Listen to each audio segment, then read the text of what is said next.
අප රජයේ බලයට පැමිණීමත් සමග දෙන ලද ප්‍රධාන පොරොන්දුවක් වූයේ පැරණි ත්‍රස්තවාදයේ වැළැක්වීමේ පනත අහෝසි කොට මානව හිමිකම් ආරක්ෂා වන පරිදි මිනිසුන්ගේ භාෂණයේ අයිතිය තහවුරු වන පරිදි නව ත්‍රස්තවාදයට එරෙහිව පනතක් සෑදීමයි.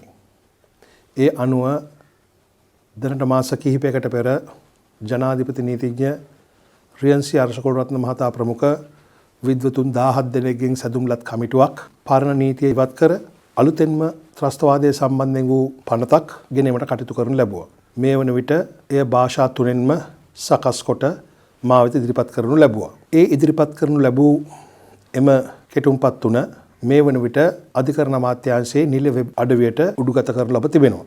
අප විශ්වාස කරනවා මේ ඊටාම සියුම් සහ සංවේදී අපේ රටට විශාල වැදගත්කමක් ඇති පනතක් නිසා කෙලින්ම කැබිනට්ටුවට හෝ පාර්ලිමේන්තුවට ඉදිරිපත් කිරීමට ප්‍රථම මහ ජනතාවගෙන් අදහස් විමසීම සඳහා ජනතාව දැනුවත් කළ යුතු බව. ඒ අනුව මේ වන විටත් නව නීතිය භාෂා ත්‍රිත්වයෙන්ම නිල වෙබ් අඩවියේ උඩුගත කර තිබෙනවා. ඉතින් මම ජනතාවට ආරාධනා කරනවා අපි ලබන වසරේ පෙබරවාරි 28 වෙනිදා දක්වා ජනතාවගේ අදහස් උදහස් ගැනීමට මෙහි තව සංශෝධනයන් කළ යුතු නම් එක් කුමක්ද යන්න සම්බන්ධයෙන් අදහස් ගැනීමට මේ කාලේ විවෘතව පවතිනවා. මම ඔබලාගෙන් ඉල්ලා හිටිනවා ඉතින් ඕනෑකමින් ඒවා බලලා රජයට සහාය වෙන්න කියලා අලුත් අදහස් උදහස් ලබා දී. මම ස්තුතිවන්ත වෙනවා මේ වන විටත් යම් පුද්ගලයන් ප්‍රමාණයක් යම් සිවිල් සංවිධාන වෘත්තීය සමිති නායකයන් පවා ඔවුන්ගේ අදහස් මේ පනත පිළිබඳවත් පනතේ යම් වගන්ති පිළිබඳවත් දැනටමත් අපිට ඉදිරිපත් කර තිබෙනවා.